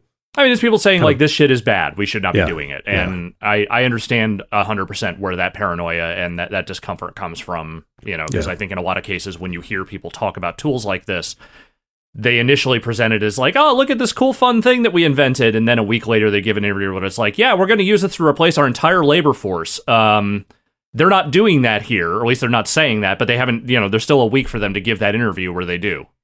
Yeah, she says, I attended this talk. It was fantastic. Gold standard of how to integrate this tech into your development in direct collaboration with writers and using their own data sets. And then she was a tech lead on Scribblenauts, among other games, so she definitely knows, like, procedural and systemic sort of design stuff very well. But it's always a question of, is this, they're like, okay, there's always going to be suits who would love to replace human labor with robots. Like, that's a tale as old as time, right? Yes. But there's also a lot of potential here for the people who are already doing these jobs to be able to do more with the technology when used, like, respectfully and responsibly. So but I'm with you. I mean, like, Ubisoft isn't the one. Ubisoft's relationship with new and hot technology is fraught. Let's they're not forget their NFT. That's of course. They are like, but yeah, I. It's just the landscape is so. It's just so hard to read at this point. Like, I'm absolutely 100% convinced. Yes, if they can save money by replacing salaries with AI, they definitely would. At the same time, like, new tools could be very useful in certain places for tasks that are mundane tasks. Even if they are entry level tasks, that entry level person might be able to do a better job. My pessimistic and cynical view is your job never gets easier. They just want you to do more, right? Yeah, so that is a problem of management. Yes, that is, but an expectation. Well, right. And I think right now in particular, I mean, look, the issue with automation and labor has always been, what do you do with the people that you are replacing? What jobs do they get to go fill? How do they find a way to make a living when the automation effectively takes over? And that has been the tale since the industrial movement began, is that like, hey, if these machines are doing my job, what the fuck do I go do? And the problem here, and I think the problem especially now, is that the social safety net, in this country in particular, but in a number of places around the world, is not such that if jobs were to be replaced in video games, I don't know what a lot of those people would go and do. I mean, are they going to be able to take on the risk and start a thing themselves? Are they going to be able to raise funding for that sort of thing? Like, what do you do with game developers that you're potentially replacing with automation? And again, none of the technology is there yet to do that. But that's where the paranoia comes from, is that, people are trying to get game jobs these days and they're going through like 4-month interview processes and getting nowhere. Like the economy and the market as it is right now is kind of shambolic. And I think people are just uncomfortable with the idea that, hey, we're rushing to introduce automated tools while the labor market is fucked. Yeah. All of that is correct, and the societal problems are mounting at an alarming rate. But automated tools though are not a new thing in game development. No, not at all. Like Vinny you likened this to Speed Tree when we were talking earlier, and like that's kind of a fairly apt comparison, right? Absolutely. I think in terms of there's no use for Speed Tree until you have to populate such vast areas with trees, and now games are so broad where you need so many game barks and so much dialogue that there might be a lot of people out there that would welcome something like this, that are in the trenches or in the bark writing mines, that are like, oh my gosh, if I could just generate 50% of these and then kind of go through. I don't know. I'm not in that space. I mean, granted, Ubisoft is a huge company, but I try to look at this from the perspective of the small developer, like indie developers, teams of single digit numbers of people and stuff, and those seem like cases because the arms race of keeping up with like the modern standards of what a video game should look like seems like a nightmare for a team with very limited resources, right? Yeah, like expectations among the customer base for what constitutes a good looking game are like more unreasonable than ever, I would say, and so. If there are tools like this that small developers can use to try to keep up, like that's not necessarily a bad thing. The problem is, it's always a question of like, how is the technology used, right? Yes. And how and who's wielding it. Yeah. I'm trying to how sort of unlimited is the power of the wrong people using it? You know what I mean? Like how few guardrails are in place to keep it from being abused? Like that's always the question. And what's the human cost of it, right? Like, and that's where the response is bubbling up from. Is that I think, especially coming from a company like Ubisoft, which has had let's just say somewhat notorious issues with labor and management. I think there isn't a trust level when a Ubisoft comes along and says, "Look, we're doing this thing with AI." Like the immediate response is, "Fuck no, you're not." Totally. Yes, there is zero trust there on the Ubisoft side. Yeah. And there is there is also such a this thing is clearly a proxy for the bigger concerns of this kind of technology infiltrating and unseating a lot of, like you said, Alex, vulnerable positions within the industry, that the game development industry has never been a stable industry. And something like this rocking the boat.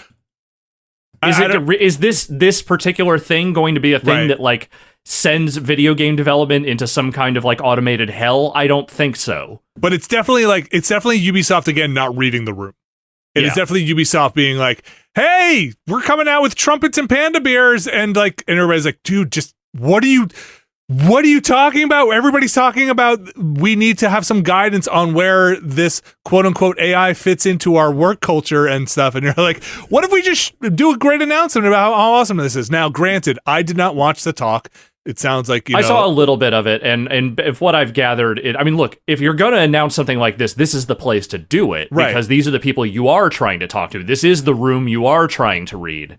I think it's just, unfortunately, a very fraught time to introduce anything like this. Like, I've been in production for a fairly decent amount of time, and I'm not trying to make any grand analogies here, but I've seen a lot of new technologies, and we've all seen this. Yeah. There was a time when we were streaming at GameSpot where you had to have a $150,000 studio to get a stream off the ground, right? Yeah. Now people can do it from home, and that has opened up a lot of avenues for other people to do things.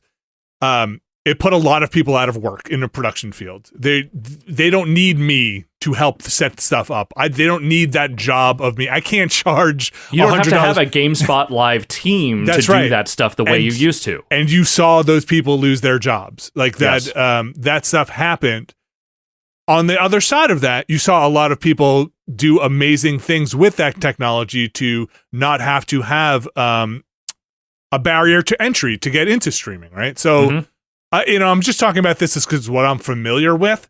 So sometimes this technology does open doors for other people. Like, I'm not saying this I'm using this as a proxy for that. I don't know. Like, none of us do. And there are a lot of knock-on consequences, but there are also a lot of doors that open sometimes. And I get the trepidation and the environment people are coming into saying like, hey, we have an AI thing that's going to help, and immediately being like, can you slow it down a little bit? Can we kind of just figure out where we are? Take a pause. Cause that's kind of how I feel right now of like, hey, can we all just like slow it down? But they won't, No. Nobody's going to. The march of progress will continue apace. Yeah. So, like I get it. But yeah, which is why regulatory guardrails that prevent or at least like mitigate the exploitation of the workforce need to exist. Yeah. Whether automation is called AI or not, right? Like that should be in place regardless, and it's not right now. Yeah, and that's the real problem. Yeah, and I think Alex, like you started this saying like if a worst case scenario comes where Ubisoft just tomorrow is like, hey, we were just able to cut 10% of our workforce because we realized we don't need you anymore. This large language model could do that. Doesn't leave in the United States people on the poverty bubble or worried about trying to get healthcare. I think that is some of the underlying stuff that has to be worried about when you talk about displacing workers for new technology. And I think that really factors into it and is worrisome. So anyway, this thing feels like a proxy for a much larger conversation going on. And Ubisoft just loves stepping in it.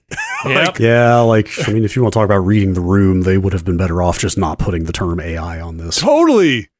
Like, but they can't help themselves. They could have just said a tool like, hey, here's a new tool we're using, or predictive text or large language. I don't know, whatever thing you want to use. Because like we started this conversation, AI is the kind of boogeyman in the room right now. Like everybody calling it AI and all these kind of I don't call them hyperbolic, but like takes out there that are like, oh my gosh, we're a moment away from Bing's or from Bard having a breakdown and slashing throats, and it's like, okay, we need to like reframe some of the conversations we're having here. Yeah, because like look at something like the MetaHuman creator in UE5 is really not that different from this, because it's something that lets you generate extremely realistic human characters like pretty quickly, right? With way less labor and fewer artists and modelers involved than there used to be. But I don't know what the technology is driving it. It is cloud-based, so there may be something going on remotely, but they didn't put AI on it, and that has generally been received pretty well. It's a buzz term, and it is a very fraught one. Yes, and I want to say we definitely are not, or at least I am not saying that it's all going to be fine, because I don't think it is. But the conversation needs to. I think the language is tough to work around in here, and just read a room. Imagine if there were just an adequate social safety net in place, and then this conversation would impossible barely need to happen. I think it would still happen, but the stakes just wouldn't be as the cost just wouldn't be as high. I mean, listen, it's Ubisoft still based out of France, right? Officially, yes, but I mean, a lot of their studios are in Canada. Now let's talk about what's going on in France. I hear everything's going great over there. Let's pivot to our next story. I'll mention here, like, this happened, like, as the Counter-Strike stuff got announced with the UE5 presentation was happening at GDC, and they showed off, I think it's called MetaHuman Animator is the new system that essentially lets you do facial capture with an iPhone. Oh, I did see some of this, and apply it. I mean, if you've seen these MetaHuman models, they are, like, shockingly lifelike. They're pretty wild. Yeah, and so that's another example of the live demo they did on stage. I'm sure that a lot of what comes out of this tool is still going to require some manual cleanup. You know, that's been the case with motion capture for a very long time. But like, you know, again, 5-person team or something with one animator. Like, imagine how much more that one animator can do with these tools, right?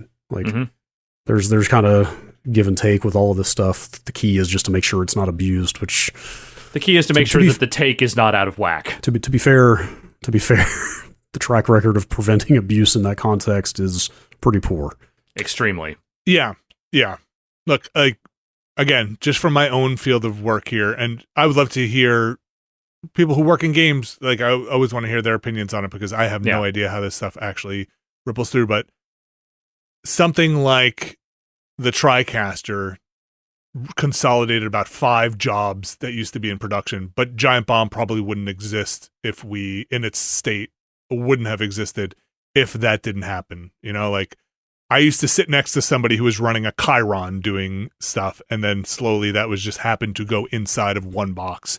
So like, sometimes that stuff changes an industry, but to not belabor a point here too much, also this could suck. If it's feeding off of Ubisoft's own, if it becomes that photocopy of a photocopy of a photocopy because its library is just stuff that is game barks that are generated by AI, and none of that stuff was great to begin with. You know, I'm not looking at anything that Ubisoft put out and was like, oh, you know what, that is actually really good incidental dialogue. If this were the IO team saying they're going to do that, then I would be up in arms, being like, do not replace the incidental dialogue. That is the best stuff in those games. You cannot do that. There is nothing generic about the ambient dialogue in the Hitman games. Yes, but like, I mean, this could be terrible, and now that they have announced this, you know, everybody's going to be listening and looking for it and being like, all right, well, is this getting worse or better? So yeah, well, we'll see. Bigger conversations to be had, and a lot of them, I'm sure. And as always, best wishes to everybody working in the video game industry, because it sounds like it is not getting any less complicated. It's not getting easier. Yeah. We do have some other stories here. Well, one more big one here, maybe on a release date, Brad, Spider-Man 2. Yes, September? It says the voice actor for Venom. Oops. That's okay. You're underselling the voice actor for Venom here. That's Tony Todd. I don't know who Tony Todd is. Yes, you do. Do I? Go look up Tony Todd right now. I don't know who Tony Todd is. You want to talk about another actor with an incredible voice? Okay. Okay. I have not seen Platoon. Have you seen Candyman? I have seen Candyman. Once, like right when it came out. Okay. Is he Candyman? He's Candyman. He's the original Candyman. And he's also he's a recurring character in most of the Final Destination movies, if not all of them. Okay.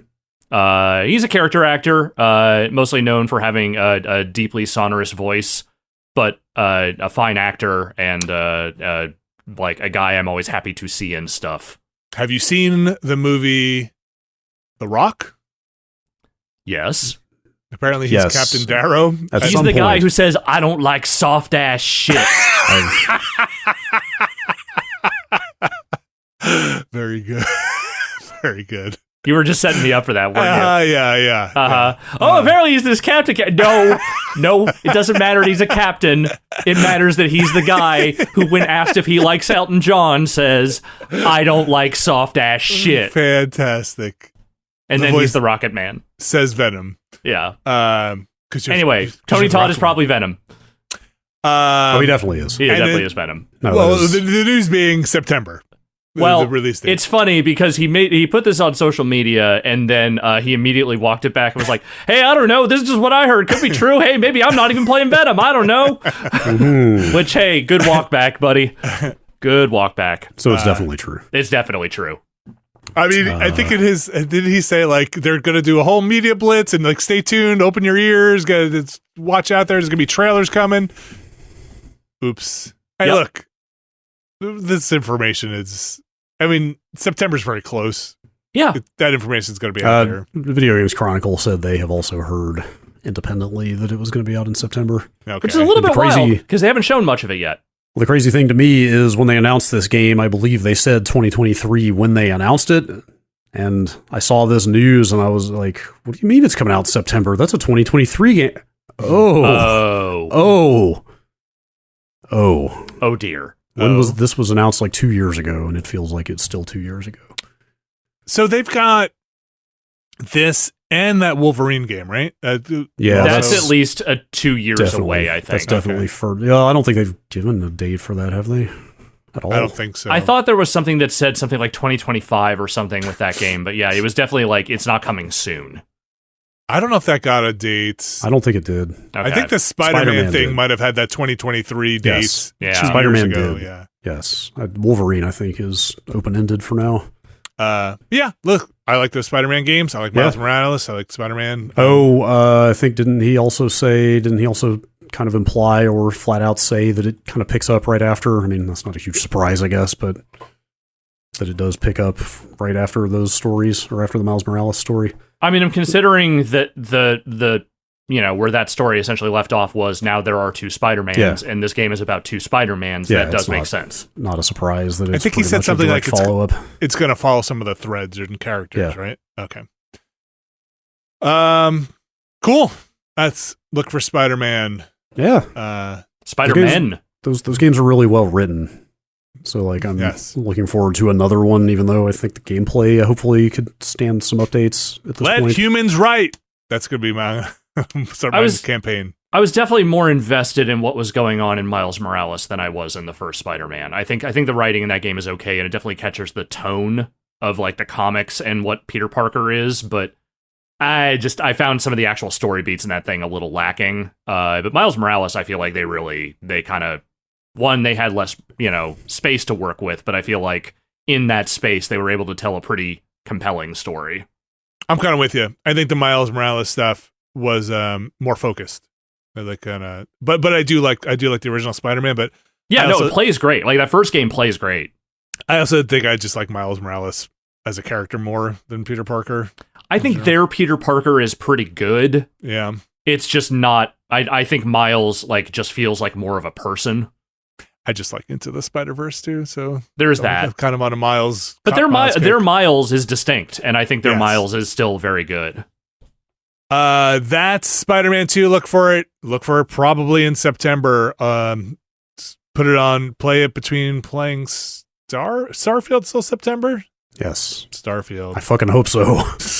It just announced that like 3 weeks ago. So Xbox and Sony button heads in September. Look for it. This might be a silly question. Is Spider-Man 2 getting a PC release? I mean, they haven't said anything. I mean, it's pretty much guaranteed to. They seem pretty dedicated to doing PC releases of all of their first-party games at this point. Yeah, I'm going to come out here and I'm going to make a bold proclamation. I'm going to say whatever release date they settle on for Spider-Man 2, the PC version will be nearly exactly 18 to 24 months afterward. You think that long? 18 months, I think, is believable. It's possible. Didn't something get just a year gap recently? And like Horizon was their first one, and that was a huge gap. And then they've been getting closer. Like they caught up a little bit with some of those. But I guess God of War also was a pretty damn big. Spider-Man was a long one too. Though Miles less so. I think it was like 2 years between Miles on console and Miles in PC. God, yeah, God of War was like 3 years after the PS4 release. They do seem to be getting shorter. Yes. That Last of Us. Part one. Kind of remake of the first one. I think is coming pretty soon. Okay. Also, the Legacy of Thieves collection. If to the extent that was a new release on PS5, right? That also was pretty short. So I think Sony games on PC are just a thing now, and like good ports, right? Like I don't really. Play them much. But. The first Horizon was a pretty big mess in terms of performance and some stuff when it first came out. I think they pretty much ironed it all out eventually, but there was definitely a good period of months there where people were having issues with it. It took a while, but I will say the Spider-Man ports are fantastic. I think most everything they've done since then, God of War, like everything, has been quite solid. Yeah. Death Stranding came to PC, yeah? Yes, it did. Okay. Yeah, that was a different. That was 505 published the PC version of that though. Okay. Sony does not own that.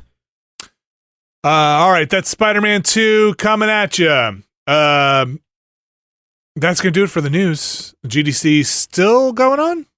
Yes.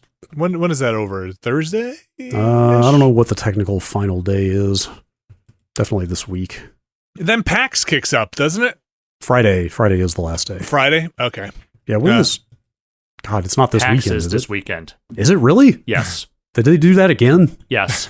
God. Why I know would they because do that? some of my friends are flying to Boston right now. Yes, definitely know people. I see people that I know with their Twitter thing being all arrow to GDC, arrow to PAX in their username. Yes. Did not realize it was another one of those, though, of go straight from GDC to PAX. It's coming up here. You want to hear something buck wild? I always want to hear something wild and or buck wild. It's just related to PAX, and it's one of those March of Time things. But the first PAX Rumble was 9 years ago, which means that next year it will have been a decade since the first PAX Rumble. I believe it. I can believe it. I don't. How is that possible? How? How is that possible? Time destroys all things. Are PAX Rumbles still happening? No, they haven't happened for a few years now. I mean, I'm not saying they won't ever happen again, but folks have divergent needs and interests these days, and I assume Aaron is very busy. He's a small business owner now, so I would do one more if they ever wanted to do one more, but I also totally understand if no one has the time for that shit anymore. Who has the belt? John Drake? Okay. I'm pretty sure John Drake was the last champion. It might be that Pat is the keeper of the belt still. I'm not sure. Oh, okay, but John Drake might be the last champ. He is currently the champion, as far as I know. Okay. Were there Johnny Casanova. Were there different belts, or was there only one belt? That was just the one. I mean, there were some like tournaments and trophies and stuff, but as far as I know, there was just the one belt. Good to know. That was fun. I always enjoyed watching those. Those were fun. They were a disaster, but they were always fun. All right, that's gonna do it for the news. Thanks everybody for tuning in for the news. Yes. That's gonna do it for the news. We also have an email address, podcast@nextlander.com. That is podcast@nextlander.com. You can email us your emails. We'll gather them up. We'll put them in a show. We're not going to do the podcast emails this show, but you can email podcast@nextlander.com. And then when we have the email segment, we will answer some emails. I want to thank everybody for listening to the show. We got a bunch of stuff going on this week. On Monday, we returned to Sons of the Forest. We sure did. And boy, not only did Brad discover Big Head mode, which is maybe one of my favorite things about Sons of the Forest, we got into some combat. We really engaged there. That was there's a lot going on. I would say some combat came to us more than anything else. Whether we wanted it or not. We've got the Watchcast up currently, which is Crouching Tiger, Hidden Dragon, and we have recorded our Everything Everywhere All at Once, which will be up next week on the Patreon. So over on patreon.com/Nextlander, you can find Crouching Tiger. Or if you want to get just a week behind, the Watchcast is on what is the week before that? That's Tomorrow Never Dies. Yes. Is on the free one. You can check that out. And again, over on the Patreon, you'll find Everything Everywhere All at Once next week. We have a grab bag coming up on Thursday. I'm sure we'll see some Tchia on there along with some other stuff. They put out a big patch for Kerbal. I was thinking about maybe just checking out and seeing what's going on in there quickly. And then Friday, you guys want to get into some Barrow Trauma? I don't know. I don't know. I think I want to try it. I keep saying this, and I'm I just want to try it. That doesn't sound appealing, the idea of Barrow Trauma. Somebody sent me some kind of block diagram from that game, and I was like, what are we getting into? I'm not sure. I think it's a 16-player game, so with 3 of us, we'll be jumping around a bit. Also, if you're going to Google that, make sure you put game in there. Because, don't put that term. Don't just put that. No. That's really frightening stuff. Some nightmare stuff. Now everybody's going to do it. I told you don't do it. I did warn people not to do it. Like I said, you can go over to patreon.com/Nextlander and to go support this podcast, support what we do. We can't do it without you. There are a bunch of tiers there where you can find the Ramblecast. You can find Never Been a Better Podcast. I just booked the next one, the next recording, hopefully with Jeff Bakalar and Dan Reichert. That'll be happening for April. You can go find the Watchcast, like I said. That's patreon.com/Nextlander. All sorts of tiers there. One tier gets their name read on this here podcast. And Alex Navarro, would you please do the honors of reading those patrons for this week? I sure would. Our mysterious benefactors for this week are RRE, John Richardson, Vornak, Kelly F., James Smith, Brian Lucier, Skywarp, John Hubbard, Sean Miller, Evan Cook, Mark Wilhelm, JM, Jerry Lee, Gary Pejsky, Robert Fisher, John McInnes, Bunny Thorpe GTFO Crimes, Peter Reardon, Thomas Lynn, Jad Rita, Statics, Andrew Jackson, Razgriz 2, Brian Murphy, Trevor and Adrian R, Randy Duax, Andrew Tiebkin, Alex Wu, It Me JP, Matt Clements Jr., Edward Chick, Andrew Slosky, Steve Lynn, Matthew Herrig, David Campos, and Tyler Treese. Those are our mysterious benefactors for this week. Alex, I'm going to say you took at least a couple of breaths there. I did not try to do it all in one breath. just wasn't gonna do that this time. No, you couldn't fit all those marvelous people into one breath. It's impossible. Couldn't do it. I want to thank everybody for supporting us. Thanks to our mysterious benefactors. Thanks to everyone who's gone over to Patreon to support us and find a tier that's right for you. Thanks for watching our streams, listening, the whole thing. Spreading the good word of Nextlander out there. Reporting in from PAX. If you have some fun PAX stories, come share them on the Discord. I'm curious what's going on at PAX. What's the vibe? We won't be there, so PAX always one of my favorite shows. We keep saying that, and then we don't go.